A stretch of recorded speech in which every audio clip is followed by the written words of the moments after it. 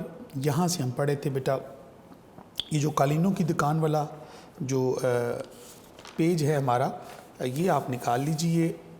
یہ page number ہے ہمارا 30. پیج نمبر 30 ہے. آپ نے یہ پیج نمبر 30 نکال لینا ہے.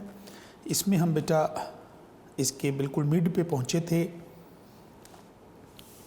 کہ وہاں پر جو دکاندار تھا جس نے چوگا پہن رکھا ہے قالین کا دکانوں کا مالک جو تھا اس نے آپ کی ٹھاٹ باٹ دیکھ کے نوجوان کا جو ظاہر ہے اس کو دیکھ کر اس کی جو فیشنیبل اور ماڈرن نوجوان تھا تو اس کی اور یہ ہم ڈسکس سارا کر چکے کہ یہ نوجوان نے اپنے اوپر بنیادی طور پہ لبادہ اڑ رکھا ہے امیر طبقے کا جبکہ وہ اس کی اصلیت کچھ اور ہے. تو یہاں بیٹا ہم پہنچے تو یہ آخری جو ہم نے حصہ پڑھا تھا وہ یہ تھا جی 2-3 منٹ کے بعد اس دکان سے بھی نکل آیا. اس کے اوور کوٹ کے کاج میں کاج ہوتا ہے یہ جو جہاں پہ بٹن لگتا ہے یہ اوور کوٹ کے کاج میں شربتی رنگ کا یعنی گلابی رنگ کا جو ادھ کھلا پھول اٹکا ہوا تھا وہ اس کاج سے کچھ زیادہ باہر نکل آیا تھا چلنے کی وجہ سے. جب وہ چل رہا تھا تو وہ باہر نکل آیا تھا. جب وہ اس کو ٹھیک کر رہا تھا تو اس کے ہونٹوں پر ایک خفیف اور پرسرار مسکراہٹ نمودار ہوئی اور اس نے پھر اپنی مٹر گشت شروع کر دی. اب یہاں تک ہم نے بیٹا اس کو ڈسکس کیا تھا اور اب ہم پڑھنا جا رہے ہیں اس سے اگلا حصہ. اب وہ ہائی کورٹ کی عمارتوں کے سامنے سے گزر رہا تھا. بیٹا ہائی کورٹ اگر آپ مال روڈ چیرنگ کراس سے چلنا شروع کریں تو بالکل ایک اگلا چوک جو آتا ہے وہ ریگل چوک ہے جہاں پہ مسجد شہداء بھی ہے اور رائٹ سائڈ پر ہال روڈ ایک معروف جو ہے الیکٹرانک کی مارکیٹ ہے. پینوراما کے سامنے سے گزرتا ہوا وہ اس ریگل چوک کو کراس کرتا ہے اور کراس کرتا ہوا جو ہے اسٹیٹ بینک کے قریب پہنچ گیا ہے اور ساتھ ہی ہائی کورٹ کی عمارت ہے. تو اب وہ ہائی کورٹ یہ اس جگہ پر وہ نوجوان گھوم پھر رہا ہے. اب وہ ہائی کورٹ کی عمارتوں کے سامنے سے گزر رہا تھا. اتنا کچھ چل لینے کے بعد بھی اس کی طبیعت کی چونچالی یعنی اس کی طبیعت کی اس کے اندر جو شوخی تھی جو فریشنس تھی اس کے اندر اس میں کچھ فرق نہیں آیا تھا. نہ تکان محسوس ہوتی تھی نہ اکتاہٹ یعنی نہ وہ تھکاوٹ کے اثرات اس پر تھے نہ وہ اس چہل قدمی سے کہیں پر بھی بیزار ہوتا ہوا نظر آ رہا تھا. یعنی اس کی چال ڈھال میں ایک خوشی کا تاثر موجود تھا یعنی وہ خوش تھا. یہ سارا حصہ ہم ڈسکس کر رہے تھے. یہاں پٹری پر چلنے والوں کی ٹولیاں کچھ چھٹ سی گئی تھیں یعنی جو رش تھا یعنی فٹ پاتھ پہ چلنے والوں کا رش بتدریج کم ہو گیا تھا اور ان میں فاصلہ بھی رہنے لگا تھا. اس نے بیت کی چھڑی کو انگلی پر گھمانے کی کوشش کی مگر وہ کامیابی نہ ہوئی. یہ وہ حصہ ہم پڑھ چکے تھے پہلے وہی دوبارہ ہم ڈسکس کر رہے ہیں تاکہ آگے چل سکیں.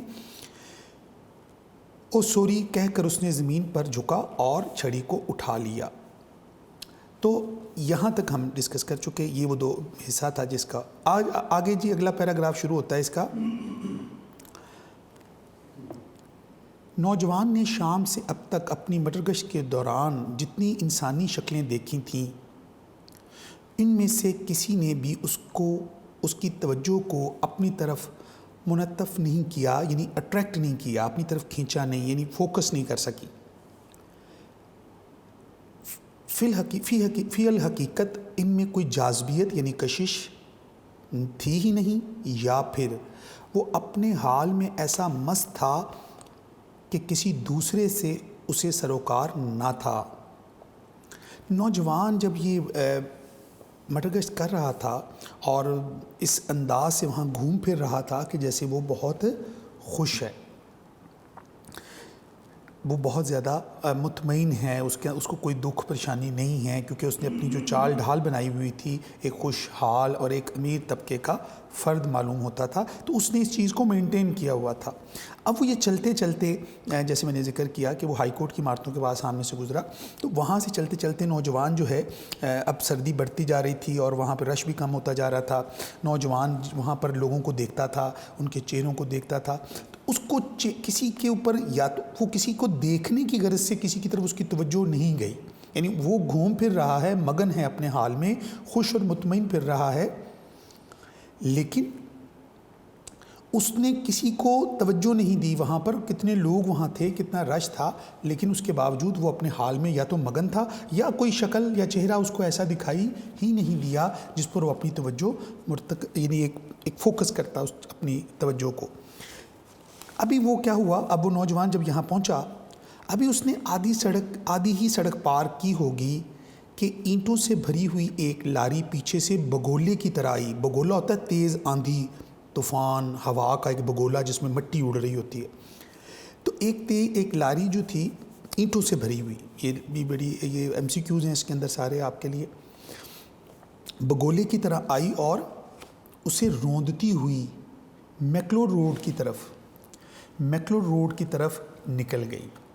بیٹا جی پی او کا جو ہائی کورٹ کی عمارتوں کا چوک ہے، وہاں سے وہ چلتا ہوا آگے آیا ہے، اور پاس ہی اس کے تھوڑا سا آگے آ جائیں، جب آپ ہائی کورٹ کی عمارت جہاں ہائی کورٹ کا مین گیٹ ختم ہوتا ہے اسٹیٹ بینک کے ساتھ، وہاں سے آگے جی پی او چوک ہے، یعنی یہاں پر جو ہے ڈاک خانے کا جو ہیڈ آفس ہے، یہاں کارنر پر ہی ایک بہت بڑی پی ٹی سی ایل کا ہیڈ آفس بھی ہے، ایک پرانی بلڈنگ ہے جہاں اب ریسنٹلی ٹرین کے گزرنے کے لیے انڈر پاس بھی بنا ہے یہاں پر۔ یہ وہ چوک ہے جہاں پر وہ نوجوان موجود ہے۔ سڑک کراس کرتے ہوئے ایک لاری اس کو رونتی ہوئی میکلور روڈ کی طرف نکل گئی۔ یہ میکلور روڈ جو ہے یہ لکشمی چوک کی طرف ہے، جو سیدھا ریلوے اسٹیشن کو یہ سڑک جاتی ہے۔ اس کا نام جو ہے ظفر علی خان روڈ تھا، پہلے اس کو ہم لکشمی چوک بھی لوگ اس کو کہتے ہیں، اور یہ بڑی معروف جگہ ہے۔ یہ جو ادھر پوری سینما مارکیٹ ہے، یہاں پر ریسٹورانٹس ہیں، اور سیدھا جو ریلوے اسٹیشن پر یہ راستہ نکلتا ہے، اور یہاں کھانے پینے کے حوالے سے یہ علاقہ جو ہے لکشمی چوک کا، یا یہ آپ کا جو میکلور روڈ ہے، سینما مارکیٹ کے اعتبار سے یہ بڑا معروف سمجھا جاتا ہے۔ اس کے ارد گرد بہت سی آپ کو معروف جو ہیں وہ دکانیں ہیں، اور انگریز گورنر جو ہے جو ایک انگریز گورنر تھا انگریز دور کے اندر یہاں پر، تو ان کا نام میکلوڈ تھا، تو اس وجہ سے ان کے نام کی نسبت سے یہاں کا نام میکلوڈ روڈ رکھا گیا تھا۔ یہ ڈونلڈ جو تھا اس کا اصل نام تھا۔ تو یہاں پر لاری کے ڈرائیور نے نوجوان کی چیخ سن کر پل بھر کے لیے گاڑی کی رفتار کم کی۔ وہ سمجھ گیا کہ کوئی لاری کی لپیٹ میں آ گیا ہے، اور وہ رات کے اندھیرے سے فائدہ اٹھاتے ہوئے لاری کو لے بھاگا۔ 2-3 راہگیر اس حادثے کو دیکھ رہے تھے، شور مچانے لگے، نمبر دیکھو، مگر لاری ہوا ہو چکی تھی۔ ہوا کیونکہ نظر نہیں آتی، ہوا کو ہم دیکھ نہیں سکتے، تو یہاں غلام عباس نے لاری کے لیے لفظ استعمال کیا کہ لاری ہوا ہو چکی تھی، جو لاری غائب ہو چکی تھی، یعنی لاری دکھائی نہیں دے رہی تھی۔ 2-3 منٹ میں اس ڈرائیور نے تیزی سے اس کو بھگا دیا۔ یہاں پر ڈرائیور کا فرار ہونا ہمارے سماج کی بے حسی کا مظہر ہے، ہمارے سماج کے اندر جو بے حسی پائی جاتی ہے اس کا اظہار ہوتا ہے۔ تو وہاں پر ڈرائیور تو فرار ہو گیا، اس کو رکنے کی بجائے اس کی اپنے جو ایک نوجوان اس کی لاری کی زد میں آ گیا ہے، تو لیکن وہ اس کو رکا نہیں، تو وہ اس کو رونتی ہوئی گزر گئی۔ وہاں پر لوگوں نے جو حسب روایت شور مچایا، تو اس کی آواز کون سنتا ہے۔ اتنے میں کیا ہوا، وہ لوگ چلے گئے، اتنے میں کئی اور لوگ جمع ہو گئے۔ ٹریفک کا ایک انسپیکٹر جو موٹر سائیکل پر جا رہا تھا رک گیا۔ نوجوان کی، اب یہاں پہ یہ انڈرلائن کر لیجیے، یہ ٹریفک کا جو ایک انسپیکٹر جو ہے یہ موٹر سائیکل پر جا رہا تھا، یہ رکا، یہاں پر یہ انڈرلائن کر لیجیے، یہ بھی ایم سی کیوز آپ کے سامنے آئے گا آگے چل کے۔ نوجوان کی دونوں ٹانگیں بالکل کچل گئی تھی، یعنی اس کی دونوں ٹانگوں کے اوپر سے لاری کا ٹائر گزر چکا تھا، بہت سا خون نکل چکا تھا، اور وہ سسک رہا تھا، یعنی وہ سسک رہا تھا، یعنی اس کے اوپر جب چوٹ لگنے سے درد سے اس کے اوپر اس کے اندر جو ہے وہ تڑپ رہا تھا۔ فوراً ایک کار کو روکا گیا اور اسے جیسے تیسے اس میں ڈال کر ہسپتال روانہ کر دیا گیا۔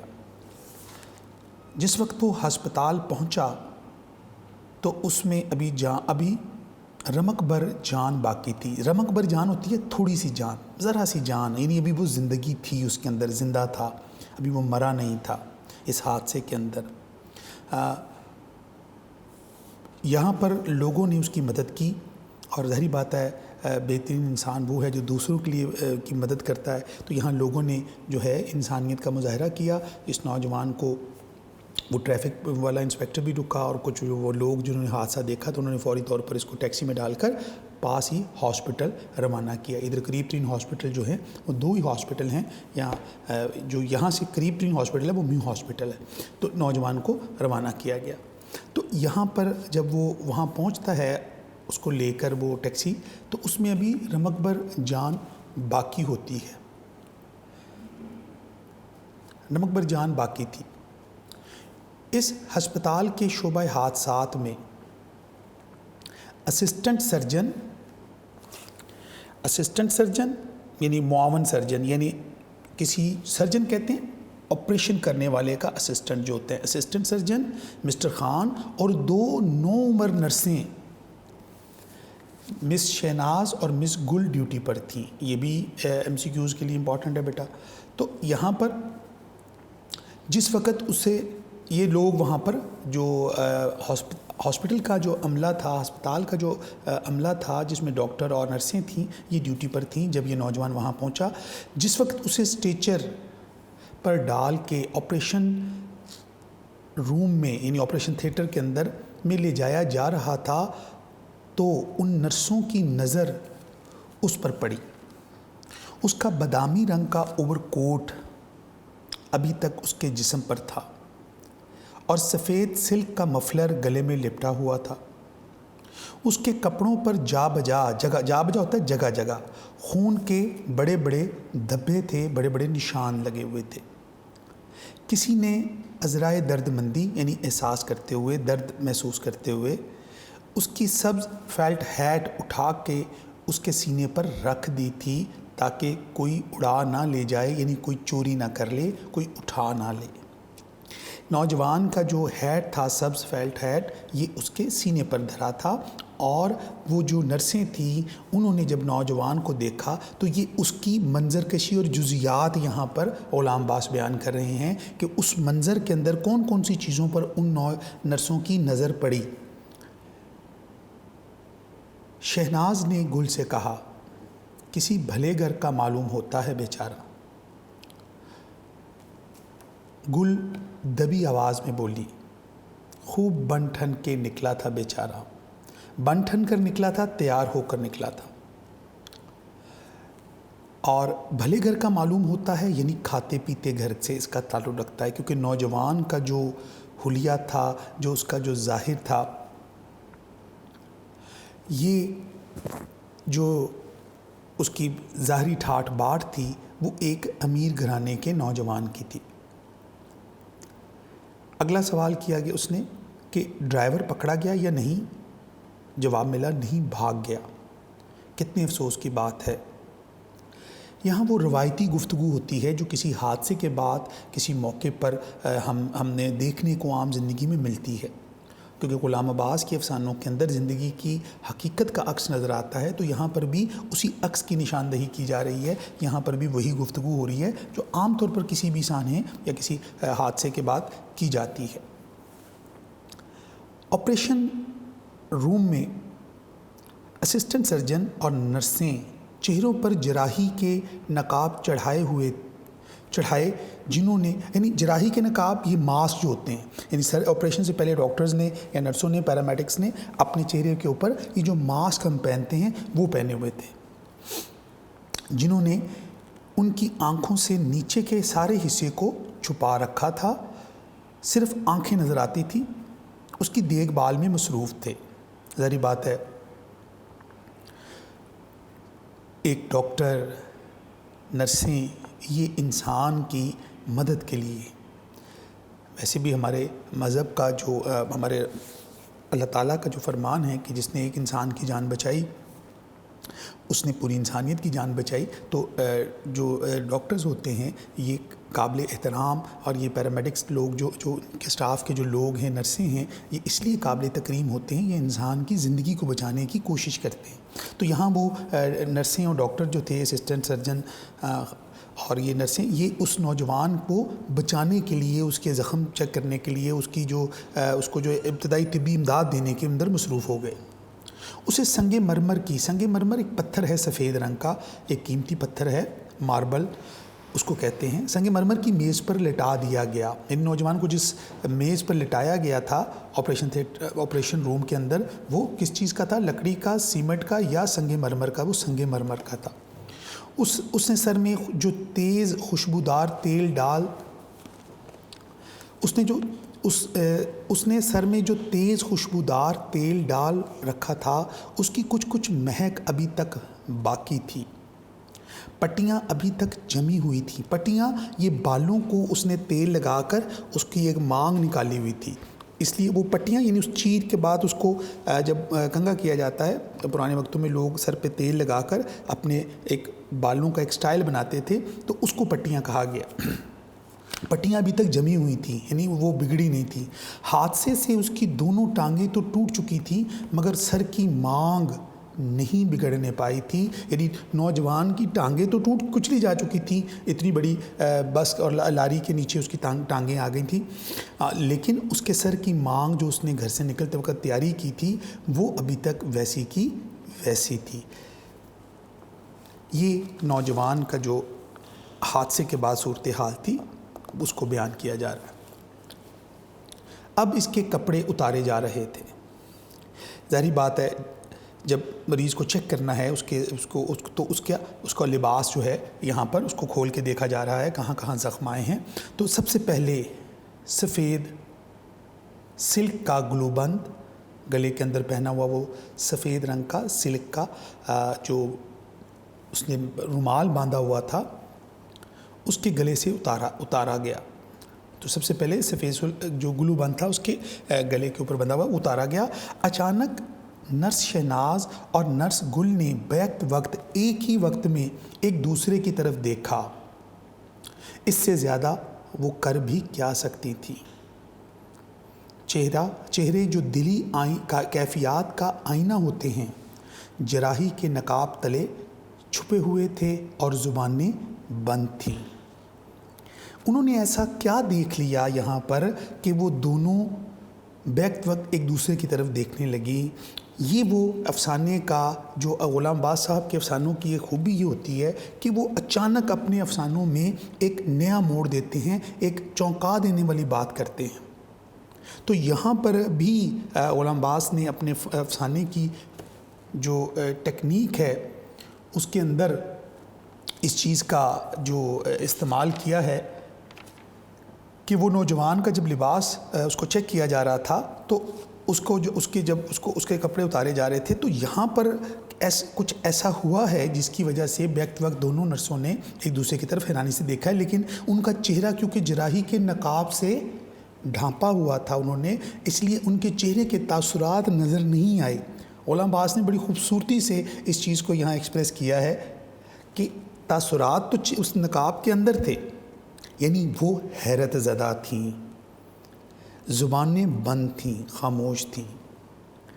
نوجوان کے اگلا پیرا دیکھیے. نوجوان کے گلوبند کے نیچے نیک ٹائی اور کالر تو کیا سرے سے قمیض ہی نہیں تھی. افسانے کا یہ وہ مقام ہے جہاں حیرت کا جو منظر ہے ہمارے سامنے آ رہا ہے. یعنی نوجوان نے گلے میں نیک ٹائی، نیک اور ٹائی، نیک ہوتی ہے بیٹا گردن، ٹائی جو ہم ایک ٹائی پہنتے ہیں، باندھتے ہیں گلے میں اپنے کالر کے ساتھ، ایک ماڈرن لباس کا جو ایک امید کی جا سکتی ہے کہ کسی شخص نے جو اتنا خوبصورت لباس پہنا ہوگا اور اتنا ماڈرن اور بھلے گھر کا لگ رہا ہے، جیسے وہ باتیں کر رہی تھیں، کھاتے پیتے گھر کا، امیر گھر کا لگتا ہے. جب اس کو اتارا گیا تو یہ وہ اوور کوٹ کے اندر سب سے پہلے جب وہ اسکارف اترا تو اس کے نیچے سے اس کے سرے سے قمیض ہی نہیں تھی. نیک ٹائی تو کیا ہونی تھی، قمیض بھی نہیں تھی. اور اوور کوٹ اتارا گیا تو نیچے سے ایک بوسیدہ پرانا اونی سویٹر نکلا. جس میں جا بجا جگہ جگہ بڑے بڑے سوراخ تھے۔ ان سوراخوں سے سویٹر سے بھی زیادہ بوسیدہ اور میلا کچیلا ایک بنیان نظر آ رہا تھا۔ یہ نوجوان کا وہ خول تھا اوور کوٹ جو یہاں پر ڈاکٹر معائنے کے دوران اس کو اتار کر جب دیکھتے ہیں تو ایک حیرت کی کیفیت ان کے چہروں سے عیاں ہو جاتی ہے۔ حقیقت اور بناوٹ اور ملمہ کاری زیادہ دیر چھپی نہیں رہ سکتی۔ ایک نہ ایک دن حقیقت نے سامنے آنا ہوتا ہے۔ نوجوان نے اپنی اصلیت کو، اپنی حقیقت کو چھپایا ہوا تھا، لیکن جیسے ہی اس کا لبادہ، اس کا خول، اس کی ملمہ کاری، یعنی وہ اوور کوٹ جو اس افسانے کا عنوان بھی ہے، جب وہ اترتا ہے، اس کا خول اتارا جاتا ہے تو اس کے اندر سے سچ نکل رہا ہے۔ وہ حقیقت میں کیا ہے؟ وہ حقیقت میں اس کی جو اندرونی حالت ہے۔ اب وہ دونوں، یہ وہ وجہ تھی کہ وہ دونوں نرسیں ایک دوسرے کو حیرت سے جب دیکھ رہی تھیں تو یہ وہ حقیقت تھی جب ان کے اوپر واشگاف ہوئی کہ یہ نوجوان اندر سے کتنا غلیظ، کتنا بوسیدہ اور کتنا میلا ہے۔ اس کی غربت کی، انتہا درجے کی غربت کا جو ایک منظر ہے وہ اس لباس اترنے کے بعد لوگوں پر آشکار ہوتا ہے۔ وہ سچ سامنے آتا ہے جس کو نوجوان نے چھپایا ہوا تھا۔ بیٹا، یہ نوجوان کا اندرونی حصہ ہے، اس کی اصل حقیقت ہے۔ غلام عباس اس افسانے میں، اس حقیقت کے پردے میں ہمیں ہمارے سماج کا، ہمارے معاشرے کا، اندر کا جو غلاظت ہے، اندر کا جو دوغلا پن ہے وہ دکھانا چاہتے ہیں۔ یہاں وہ ہمیں دکھانا چاہتے ہیں کہ ہم ظاہراً کتنے خوبصورت بنے سورے ہیں، لیکن اندر سے ہم کتنے کھوکھلے ہیں۔ ہمارے سماج میں جو دکھانے کی چیزیں اور ہیں اور اندر سے کچھ اور ہیں۔ وہ کہتے ہیں نا، ہاتھی کے دانت دکھانے کے اور کھانے کے اور۔ تو یہاں اس کے اندر کی حقیقت کچھ اور تھی۔ یہ ہمارا سماج ہے اصل میں، یہ ہمارے سماج کا پوسٹ مارٹم کر رہے ہیں وہ اصل میں غلام عباس اس افسانے میں ہمارے سماج کو ہمارے سامنے بے نقاب کر رہے ہیں۔ اور اب اس کے بعد کیا ہوتا ہے جی؟ نوجوان کے سلک کی گلو بند کو کچھ اس ڈھب سے گلے پر لپیٹے رکھتا تھا کہ اس کا سارا سینہ چھپا رہتا تھا۔ یعنی نوجوان، ظاہری بات ہے، وہ نظر ہی نہیں آتا تھا۔ سکارف نیک کے اوپر اس نے وہ لپیٹا ہوتا سکارف اپنا۔ اس کے جسم پر میل کی تہیں بھی خوب چڑھی، نیکسٹ پیج پہ دیکھتے ہیں، خوب چڑھی ہوئی تھیں۔ ظاہر ہوتا تھا کہ وہ کم سے کم، نیکسٹ پیج پہ بیٹا دیکھ لیجئے، پیج چین ٹرن کر لیجئے، 32 پیج پہ ہم آ گئے ہیں۔ ظاہر ہوتا تھا کہ وہ کم سے کم پچھلے 2 مہینے سے نہیں نہایا۔ البتہ گردن خوب صاف تھی اور اس پر ہلکا ہلکا پاؤڈر لگا ہوا تھا۔ یعنی نوجوان نے اپنے آپ کو چھپایا ہوا تھا، لیکن وہ چیزیں جو بظاہر لوگوں کی جس پر نظر پڑتی تھی اس کو اس نے بڑا صاف ستھرا رکھا ہوا تھا، لیکن اندر سے اس کے اوپر میل کی تہیں چڑھی ہوئی تھیں۔ یعنی وہ 2 مہینے سے کم نہایا نہیں ہوگا۔ یہ اس کی غلاظت جو ہے، اس کے اندر کی جو گندگی جو ہے وہ عیاں ہو رہی تھی۔ گردن کو اس نے چمکایا ہوا تھا، اس کو صاف رکھا ہوا تھا، اس پہ پاؤڈر بھی لگا ہوا تھا۔ کیوں؟ لوگ ظاہر کو دیکھتے ہیں، باطن کو نہیں۔ یہ ظاہر کو چمکا کے رکھ رہا تھا۔ سویٹر اور بنیان کے بعد پتلون کی باری آئی۔ پتلون یعنی پینٹ اس کی۔ پتلون کو پیٹی کی بجائے ایک پرانی دھجی سے، ایک دھجی کہتے ہیں بیٹا کپڑے کی، ایک پٹی جو ہوتی ہے کاٹ کر اسے، جو شاید کبھی نیک ٹائی ہوگی، ہو سکتا ہے وہ ٹائی ہو پرانی گلے میں باندھنے والی، اس نے پتلون کو پیٹی کی بجائے کس سے، پرانی دھجی سے جو شاید کبھی نیک ٹائی ہوگی، خوب کس کے باندھا گیا تھا۔ یعنی اس نے اپنے آپ کو، اس کی جو ظاہری بات ہے اوور، اس کی پتلون جو تھی وہ اس کے نیچے تھی، تو یہاں اس نے اپنی پینٹ کے اوپر جو بیلٹ پہنتے ہیں ہم لیدر کی، وہ تو پہنی نہیں ہوئی تھی۔ یہ بھی اس کی صاف پتہ چل رہا تھا کیونکہ اوپر کا جو اس کا حلیہ تھا، اب اس کا جو، کیونکہ اوور کوٹ میں اس کی پتلون بھی ہر چیز چھپی رہتی تھی۔ بٹن اور بکسوں غائب تھے۔ دونوں گھٹنوں پر سے کپڑا مسک گیا تھا۔ کپڑا جو تھا پھٹ جاتا ہے یا رگڑ لگنے سے جو ہے اس کے اوپر لگ جاتی ہے. کپڑا پھٹ جانا یا اس کے اوپر جو اسے کیا کہتے ہیں کھونچیں لگ جانا، کھونچیں لگ گئی تھی، رگڑیں لگ گئی تھی اس کے اوپر، یا کپڑا جہاں سے پھٹا ہوا تھا. مگر چونکہ یہ حصے اوور کوٹ کے نیچے رہتے تھے اس لیے لوگوں کی ان پر نظر نہیں پڑتی تھی.